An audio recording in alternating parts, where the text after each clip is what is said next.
Do arrestoheni menjëherë ja emaili që u dërgua qytetarëve në emër të Ilir Prodës, pornografi me fëmijë, seks komercial. Një skenë e re mashtrimi online ka nisur të përdoret në vendin ton nga disa persona ende të pa identifikuar.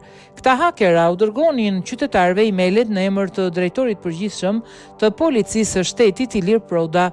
Në email shkruaj se në hapësirën e tyre kibernetike janë gjetur disa krime dhe vepra të paligjshme penale të drogës. Sa kaq, qytetarëve u jepej 24 orë kohë për të paraqitur në selinë e policisë, departamentin e krimit kibernetik ose për të dërguar një email të menjëhershëm pasues ose paralajmëruan se përndryshe do të bëhet një arrestim i menjëhershëm i personit. Në rast se qytetarët i përgjigjen këtij emaili, rrezikohet u vidhen të dhënat.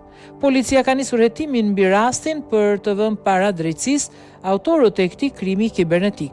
Emaili i dërguar qytetarëve me kërkesë të drejtorit të Policisë Shtetërore të Shqipërisë Ilir Proda dhe Autoritetit Sigurisë Kibernetike të Shqipërisë po ju kontaktojmë në lidhje me disa krime kibernetike dhe vepra të paligjshme penale të drogës të gjetura brenda hapësirës tuaj kibernetike.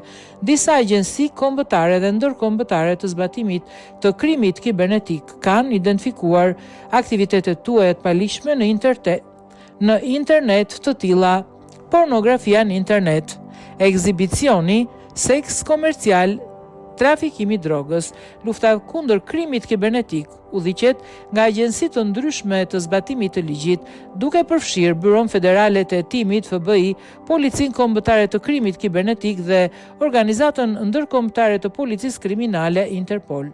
Shënim: keni 24 orë kohë për të paraqitur në selinë e policisë, departamentin e krimit kibernetik ose për të dërguar një email të menjëhershëm pasues. Përndryshe do të bëhet një arrestim i menjëhershëm. Ju jeni paralajmëruar. Ilir Agim Proda, drejtori përgjithshëm, Policia e Shtetit të Shqipërisë, Bulevardi Bajram Curi, Tiranë.